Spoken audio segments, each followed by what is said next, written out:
This video examines published sources for educational purposes. Interpretations are attributed. No claims are asserted as fact without citation. June 19th, 1944. Raymond Spruance's task dawn breaks over the Philippine Sea as Admiral Force 58 maintains its protective screen around the invasion fleet at Saipan. Through the crystal morning air, radar operators aboard the fleet's carriers detect what naval historians would later describe as the largest carrier-based armada ever assembled by the Imperial Japanese Navy. 430 aircraft, launched in coordinated waves, are racing toward the American fleet with deadly intent. What these Japanese pilots don't realize as they speed through the Pacific sky is that they're flying directly into the waiting guns of a revolutionary American fighter that will transform this day into what one jubilant Navy pilot will christen the Great Marianas Turkey Shoot. The aircraft preparing to intercept them represents the culmination of American industrial ingenuity and hard-learned combat experience.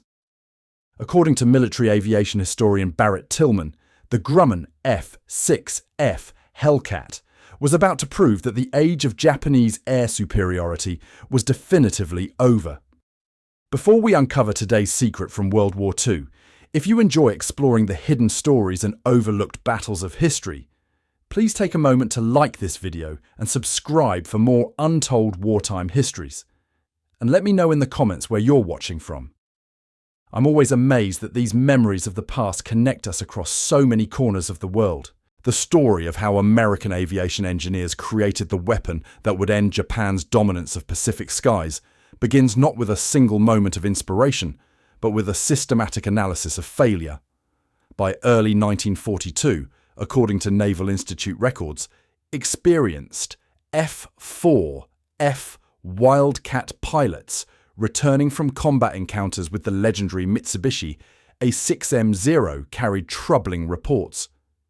The Japanese fighter could outturn, outclimb, and outrange anything in the American arsenal. Worse still, combat reports indicated that the Zero's exceptional maneuverability often allowed Japanese pilots to survive encounters that should have been fatal. At Grumman Aircraft Engineering Corporation's facility in Bethpage, Long Island, Chief Engineer William Schwendler studied these combat reports with growing concern. Historical documents from the Grumman Company archives revealed that Schwendler had built his reputation on a philosophy of rugged over-engineering. Every component in a Grumman aircraft was designed to withstand forces far exceeding operational requirements. But the Zero crisis demanded something more than just durability. The breakthrough came when Lieutenant Commander Edward Butch O'Hare, fresh from his Medal of Honor winning encounter with Japanese bombers, visited the Grumman facility on April 22, 1942. According to company records preserved in the Cradle of Aviation Museum, O'Hare spent hours with Grumman's design team, dissecting every aspect of aerial combat against the Zero. His insights would prove crucial to what emerged from those discussions. Roy Grumman himself, the company's founder, understood that conventional approaches to fighter design would never overcome the Zero's advantages. Naval aviation historian John Lundstrom noted that Grumman made a radical decision. Rather than trying to match the Zero's lightweight agility, they would create a fighter that used raw power, superior firepower, and unprecedented durability to rewrite the rules of aerial combat. The aircraft that emerged from this philosophy represented a dramatic departure from existing fighter doctrine. Where the Zero achieved its performance through minimal weight and maximum efficiency, the American response would achieve victory through overwhelming force. The XF6 F1 prototype that first took to the skies on June 26, 1942, carried a Pratt & Whitney R 2800 double wasp engine producing 2,000 horsepower. This power plant, according to engine specifications preserved in Wright-Patterson Air Force Base archives, generated more raw power than entire squadrons of early war fighters combined. But power alone wouldn't guarantee victory. Grumman's engineers, working closely with Bureau of Aeronautics specifications, incorporated innovations that reflected hard-learned combat lessons. Self-sealing fuel tanks, a feature absent from Japanese fighters, would prevent the catastrophic fires that had claimed so many Allied pilots. Armor plating protected vital systems and the pilot himself, something Japanese designers had sacrificed for weight savings. The armament represented perhaps the most significant advantage. 6 Browning M 2.50 caliber machine guns, according to ordnance specifications, could deliver a combined rate of fire exceeding 4,800 rounds per minute. Each gun carried 400 rounds, providing sustained firepower that dwarfed the Zero's lighter armament. Naval gunnery experts noted that this concentration of heavy machine guns created a cone of destruction that could literally dismember enemy aircraft. Yet, even as the first production Hellcats rolled off Grumman's assembly lines in early 1943, some critics questioned whether American pilots could master this new weapon. The F6F weighed nearly twice as much as a Zero when fully loaded. Its massive engine and sturdy construction gave it the aerodynamic elegance of a flying brick. Skeptics wondered if American pilots, accustomed to the nimble tactics that worked against German fighters in Europe, could adapt to this new philosophy of aerial warfare. The answer came with the first combat deployment. VF-5 aboard USS Yorktown carried the Hellcat into its baptism of fire during the August 31st, 1943 strike on Marcus Island. According to squadron war diaries preserved in Naval History and Heritage Command archives, the results exceeded even optimistic projections. The Hellcat didn't need to outturn the Zero. It could outclimb it above 14,000 feet, outdive it at any altitude, and outgun it decisively. More importantly, combat reports noted something that would revolutionize Pacific air warfare. The Hellcat could absorb punishment that would destroy any other fighter and continue fighting. Zeros that scored hits on Hellcats watched in amazement as the American fighters shrugged off damage and pressed their attacks. The psychological impact on Japanese pilots, according to post-war interrogations, proved as devastating as the physical superiority of the American aircraft. Lieutenant Alexander Vratsiu, who would become one of the Navy's leading aces, described his first encounter with the enemy in a Hellcat during a 1944 interview. The aircraft responded to his commands with authority that earlier American fighters had lacked. When he pressed the gun triggers, the concentrated firepower of 6 heavy machine guns created destruction that Japanese pilots had never experienced. Enemy aircraft didn't just fall when hit by this barrage. They disintegrated. But the true test of the Hellcat's revolutionary capabilities would come during the massive carrier battles of 1944. As Admiral Chester Nimitz's forces prepared for the assault on the Mariana Islands, Japanese naval aviation was planning its decisive counterstrike. Operation A-Go, according to Japanese naval records translated by the Naval War College, would commit the combined fleet's remaining carrier aviation to one final overwhelming assault on American forces. The Japanese plan relied on the same tactical advantages that had brought victory at Pearl Harbor and early Pacific battles. Superior pilot training, exceptional aircraft performance, and coordinated attacks would overwhelm American defenses through sheer skill and determination. What Japanese planners failed to recognize, according to Pacific War historian H.P. Wilmot, was that the of aerial combat had changed completely fundamental equation. By June 1944, the pilots climbing into Hellcat cockpits represented the product of the most comprehensive flight training program in aviation history.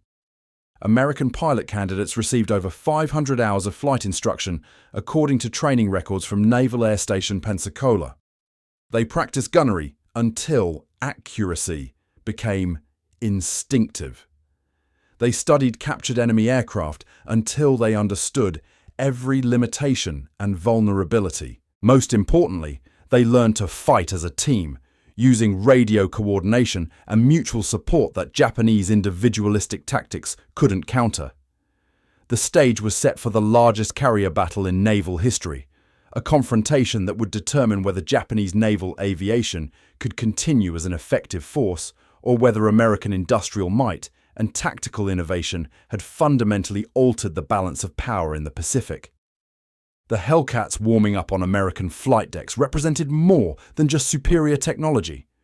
They embodied a completely new approach to aerial warfare that Japanese forces had never encountered and were unprepared to counter. As June 19th dawned over the Philippine Sea, the mathematics of aerial warfare had shifted decisively in America's favor. Japanese Admiral Jisaburo Ozawa, commanding the mobile fleet from his flagship Taiho, had assembled what naval records indicate was the largest carrier strike force Japan could still field. According to historian Samuel Eliot Morrison's definitive Pacific War Chronicles, Ozawa believed his 430 aircraft represented enough concentrated power to cripple American naval aviation and turn the tide of the Pacific campaign. What Ozawa couldn't have anticipated, based on captured Japanese intelligence assessments, was that his pilots were flying into a carefully orchestrated trap. Admiral Raymond Spruance, commanding Task Force 58, had positioned his carriers not just to defend the Saipan invasion fleet, but to maximize the effectiveness of his fighter screen. Combat air patrol doctrine, according to Naval War College tactical studies, had evolved into a layered defense system that multiplied the Hellcat's individual advantages through coordinated teamwork. At 1000 hours, radar operators aboard USS Lexington detected the first wave of Japanese aircraft approaching from the west. Lieutenant Joseph Eggert, monitoring the air search radar, later described in his combat report how the scope lit up with contacts that seemed to stretch across the entire western horizon. 70 Japanese aircraft, flying in tight formation at 18,000 feet, represented just the opening gambit of Operation A-Go. The response was immediate and overwhelming. According to fighter direction logs preserved in National Archives records, Task Force 58 launched 220 Hellcats to intercept the incoming strike. The Americans had learned from earlier battles that superior numbers, properly coordinated, could neutralize even the most skilled individual pilots. As the opposing formations closed at a combined speed exceeding 600 miles per hour, the fundamental transformation of Pacific air warfare was about to be demonstrated with devastating clarity. Lieutenant Junior Grade Alexander Vratiu, flying from USS Lexington as part of Air Group 16, later described the moment when American and Japanese formations first sighted each other. The enemy aircraft appeared as a dark cloud against the morning sky, their formations precise and purposeful. But something had changed since the early days of the war. According to Vratiu's post-mission debriefing, the Japanese pilots no longer exhibited the aggressive confidence that had characterized earlier encounters. Their formations showed hesitation, uncertainty that experienced American pilots immediately recognized and exploited. The first pass shattered the carefully planned Japanese attack. Hellcat pilots, using tactics developed through months of combat experience, avoided the traditional turning fights that favored the Zero's maneuverability. Instead, they employed high-speed slashing attacks that maximized their aircraft's advantages in firepower and structural strength. Combat reports from VF-16, according to squadron war diaries, noted that Japanese aircraft began breaking formation within minutes of initial contact. What followed challenged every assumption about aerial combat that had governed Pacific warfare since Pearl Harbor. The Hellcat's 6.50 caliber machine guns, firing armor-piercing incendiary rounds at 4,800 rounds per minute combined, created zones of destruction that Japanese pilots had never encountered. Zeros that had survived earlier encounters through superior agility found themselves facing concentrated firepower that could dismember their aircraft in seconds. More disturbing for Japanese pilots, according to post-war interrogation records, was the Hellcat's apparent immunity to their own weapons. Lieutenant Commander Paul Boy, leading VF-16's High Cover Division, later reported engaging a formation of 12 Zeros at 22,000 feet.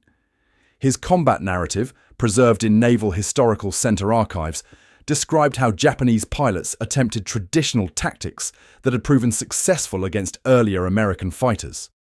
They tried to force turning engagements where superior maneuverability would provide decisive advantage.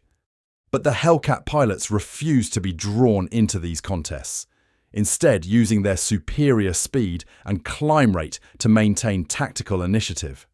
The psychological impact proved as devastating as the physical destruction. Japanese ace Saburo Sakai, who survived the war to provide detailed post-conflict interviews, described the moment when experienced Japanese pilots realized their tactical supremacy had evaporated. The Americans no longer fought like desperate defenders trying to survive Japanese attacks. They fought like predators, using systematic coordination to isolate and destroy enemy aircraft with mechanical precision. By 10:30 hours, the first Japanese wave had been effectively annihilated. Of the 70 aircraft that had approached Task Force 58 with such confidence, fewer than a dozen managed to disengage and retreat toward their carriers.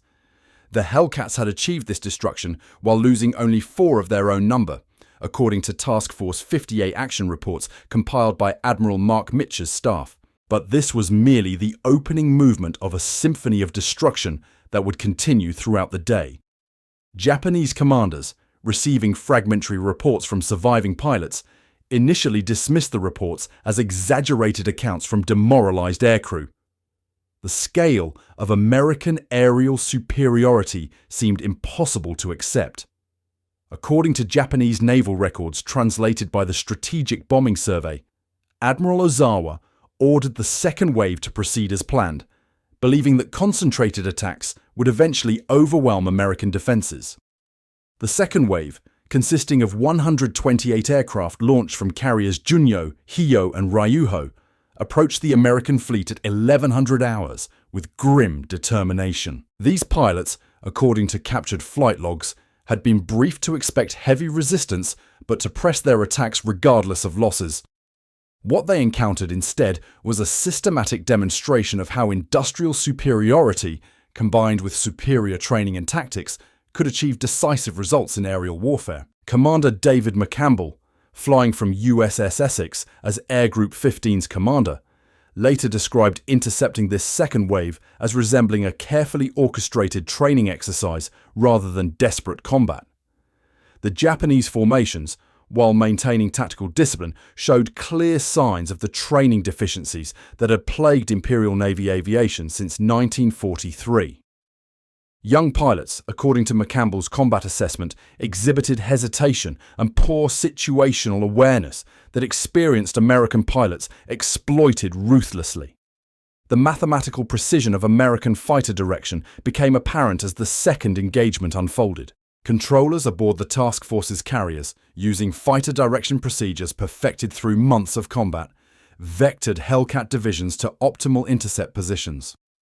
Unlike the chaotic individual combats that had characterized earlier Pacific air battles, this engagement demonstrated coordinated teamwork that multiplied each aircraft's effectiveness. What made this coordination possible was radio discipline that Japanese forces had never mastered.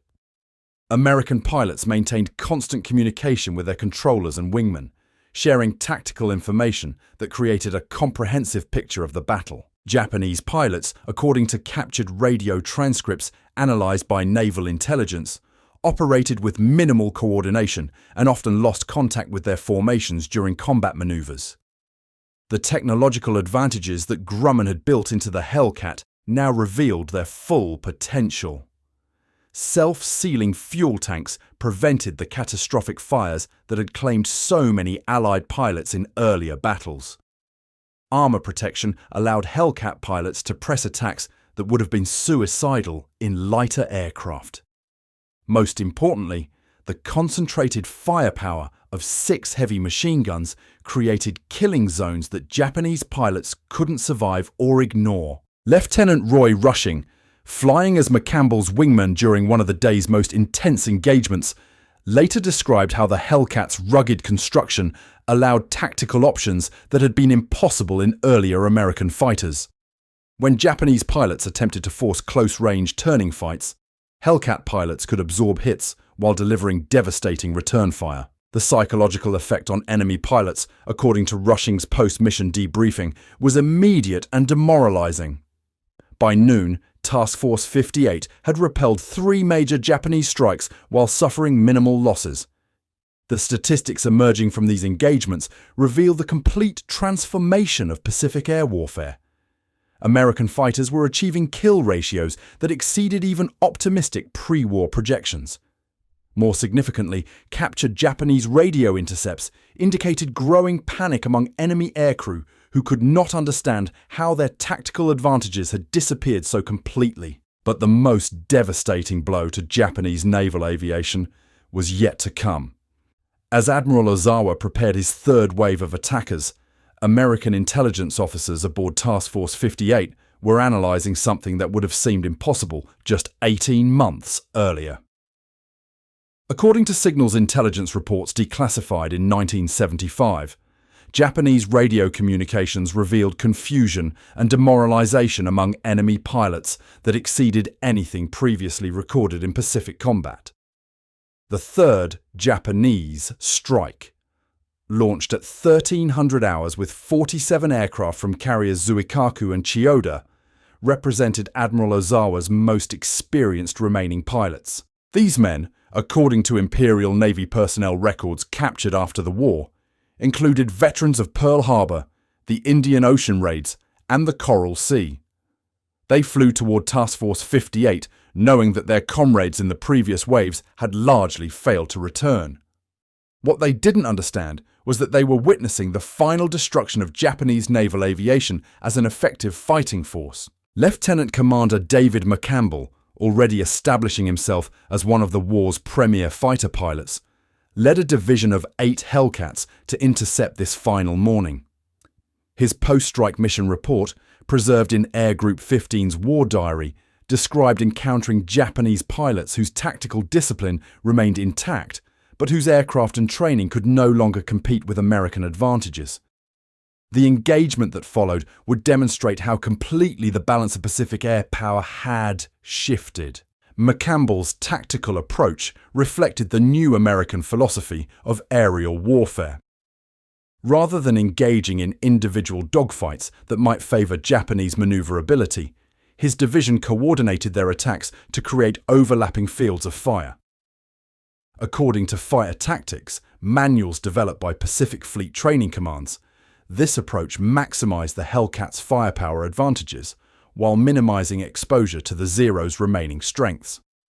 The effectiveness of these tactics became apparent within minutes. Japanese pilots, according to McCampbell's combat assessment, found themselves unable to isolate individual American fighters for the turning fights that had proven successful earlier in the war.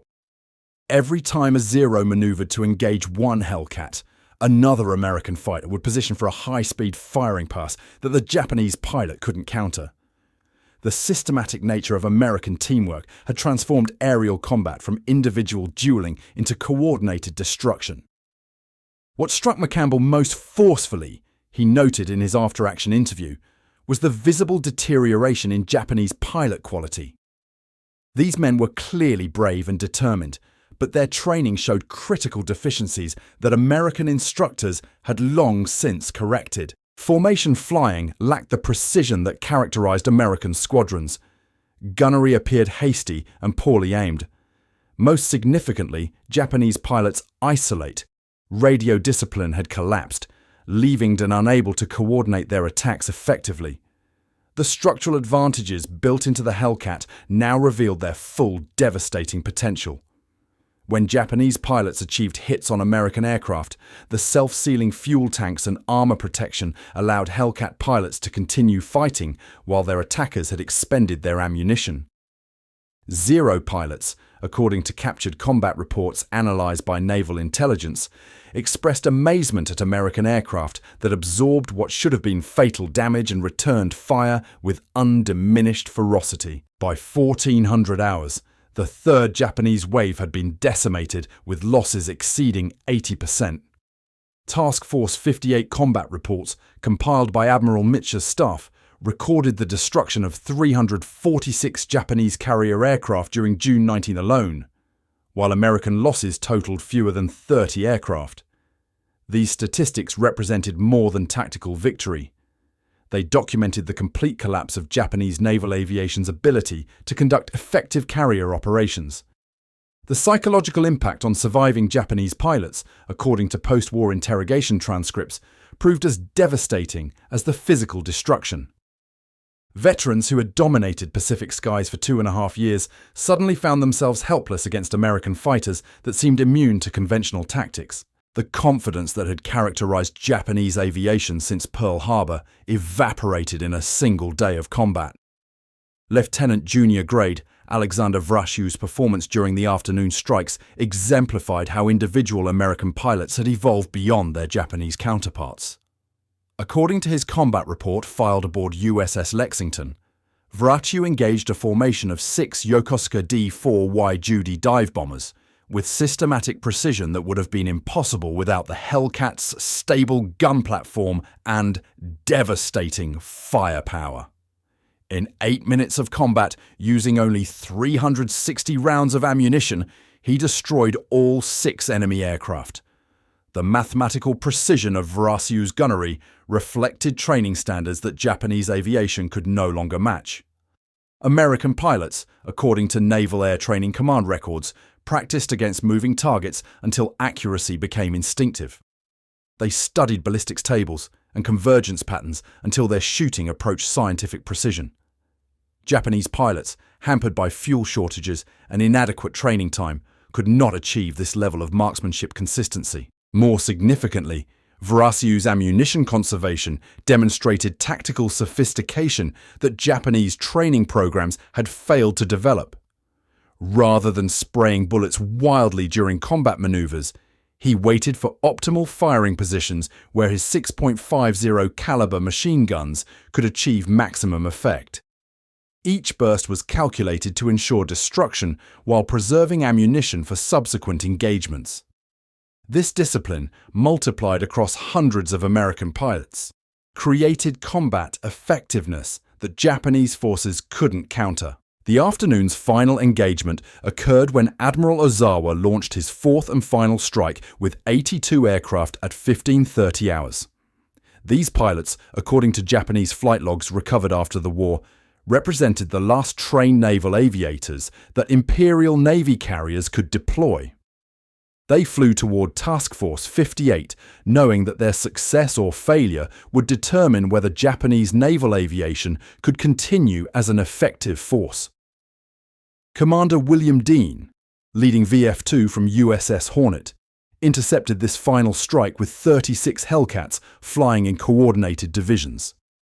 His tactical report, preserved in Pacific Fleet archives, described an engagement that resembled a training exercise more than desperate combat. Japanese pilots, while maintaining courage and determination, showed technical deficiencies that American fighters exploited with systematic efficiency.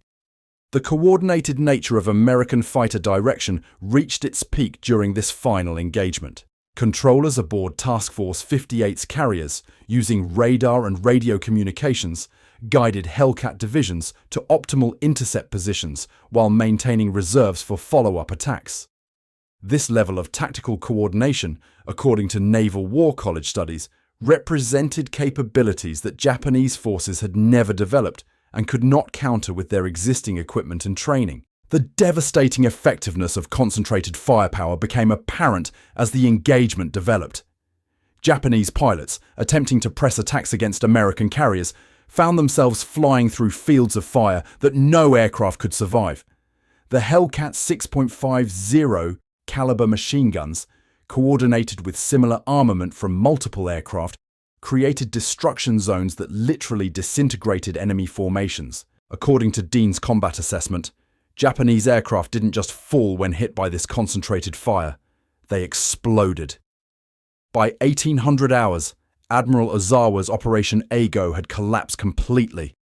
Of the 430 aircraft launched against Task Force 58 during June 19th, fewer than 100 survived to return to their carriers. Many of these survivors, according to Japanese maintenance reports captured after the war, were so badly damaged that they would never fly again. The Imperial Navy had effectively destroyed its remaining carrier aviation in a single day of combat. The strategic implications extended far beyond tactical defeat. Japanese naval aviation, according to historian Samuel Eliot Morrison's analysis, had lost not just aircraft and pilots, but the institutional knowledge that had made it effective. The veterans of Pearl Harbor, the Coral Sea, and Midway were gone, replaced by hastily trained pilots who lacked the experience to develop new tactics or adapt to American innovations. Admiral Spruance, reviewing the day's results aboard USS Indianapolis, understood that Task Force 58 had achieved something unprecedented in naval warfare. According to his operational summary transmitted to Pacific Fleet Headquarters, American forces had decisively defeated the largest carrier strike in Japanese naval history while suffering minimal losses. The mathematics of aerial warfare had shifted so completely in America's favor that conventional Japanese tactics had become obsolete. The human cost of this transformation remained largely invisible to American participants. Japanese pilots, many of them teenagers with fewer than 200 hours of flight time, had flown courageously against overwhelming odds. Their sacrifice represented the final collapse of a training system that had once produced the world's most skilled naval aviators. The institutional knowledge that had created Pearl Harbor and the early Pacific victories had been systematically destroyed by American industrial capacity and improved training methods. As darkness fell over the Philippine Sea on June 19, 1944, the age of Japanese naval aviation dominance had ended permanently. The Hellcat had proven itself not just as a superior individual aircraft, but as the centerpiece of a transformed approach to carrier warfare that Japanese forces could neither understand nor counter. Tomorrow would bring pursuit of the retreating Japanese fleet, but the decisive battle had already been won in the skies above Task Force 58. The statistics compiled by Task Force 58's intelligence officers told a story that would reshape Pacific strategy for the remainder of the war. American naval aviation had achieved air superiority so complete that Japanese carrier operations became impossible to sustain. The Hellcat, dismissed by some critics as an ungainly brute, had systematically dismantled the most experienced naval air force in the world through superior firepower, protection, and pilot training. What naval historians would later recognize as the Great Marianas Turkey Shoot represented more than just tactical victory. It demonstrated how American industrial capacity, combined with systematic improvements in training and tactics, could achieve results that seemed impossible according to conventional military wisdom. The F6F Hellcat had fulfilled its designer's vision of creating a fighter that would end Japanese dominance of Pacific skies through overwhelming force rather than graceful maneuverability. The technological revolution that transformed American naval aviation reached its culmination not just in aircraft design, but in the systematic destruction of Japan's most experienced pilots. According to Pacific Fleet intelligence assessments compiled in July 1944, the Imperial Japanese Navy had lost approximately 445 trained carrier pilots during the single day of June 19th. These weren't just numbers in a casualty report. They represented the irreplaceable institutional knowledge that had created Pearl Harbor, conquered the Dutch East Indies, and dominated Pacific skies for 30 months. What made these losses catastrophic, according to historian Mark Peaty's analysis of Japanese naval aviation, was Japan's fundamental misunderstanding of modern aerial warfare's requirements. While American training programs were producing 30,000 new pilots annually by 1944, each receiving over 500 hours of flight instruction, Japanese pilot candidates were being rushed through abbreviated courses with less than 200 hours total flying time. The veterans lost over the Philippine Sea couldn't be replaced because Japan no longer possessed the fuel, aircraft, or experienced instructors necessary for comprehensive pilot development. The mathematics of attrition had turned decisively against Japan. Commander Minoru Genda, the brilliant tactician who had planned the Pearl Harbor airstrikes, later acknowledged in post-war interviews that Japanese naval aviation faced an impossible equation by mid-1944. Every experienced pilot lost in combat took with him years of irreplaceable knowledge, while American losses were quickly filled by better-trained replacements flying superior aircraft. Captain David McCampbell's emergence as the Navy's leading ace during the months following the Philippine Sea battle exemplified how American pilot development had evolved beyond Japanese capabilities. According to his service record preserved in Naval Historical Center archives, McCampbell combined exceptional individual skill with systematic tactical knowledge that Japanese training programs could no longer provide. His approach to aerial combat reflected not just personal courage, but institutional advantages that gave American pilots decisive superiority. McCampbell's most famous single mission occurred during the October 24, 1944 phase of the Battle of Leyte Gulf, when he and his wingman encountered a formation of 60 Japanese aircraft approaching Task Force 38. According to his combat report filed aboard USS Essex, McCampbell engaged this overwhelming force with tactical precision that demonstrated how completely American fighter doctrine had evolved. Rather than attempting to evade or withdraw, he systematically engaged enemy aircraft using energy management and marksmanship that Japanese pilots could no longer match. During the 90-minute engagement that followed, McCampbell achieved 9 confirmed victories while his wingman destroyed 6 additional enemy aircraft.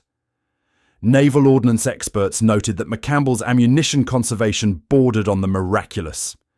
When he finally landed aboard USS Langley, his aircraft's guns contained only 2 rounds, indicating shooting accuracy that required hundreds of hours of training to achieve. Japanese pilots, according to captured training records, received minimal gunnery instruction due to fuel shortages and ammunition rationing.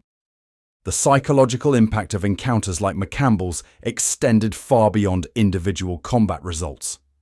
Japanese pilots, according to interrogation reports compiled by Pacific Fleet Intelligence, described facing American fighters whose pilots seemed immune to the tactical advantages that had previously characterized Japanese aviation.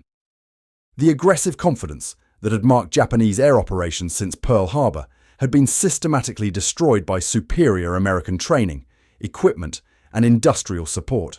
The F6F Hellcat's legacy transcended individual aircraft performance to represent a fundamental shift in how industrial democracies could transform warfare through systematic innovation. According to Naval Historical Center records, the Hellcat achieved a remarkable 19-to-1 kill ratio while accounting for 75% of the Navy's aerial victories in the Pacific. These statistics reflected not just superior engineering, but the triumph of comprehensive pilot training and coordinated tactics over individual heroism and lightweight aircraft design.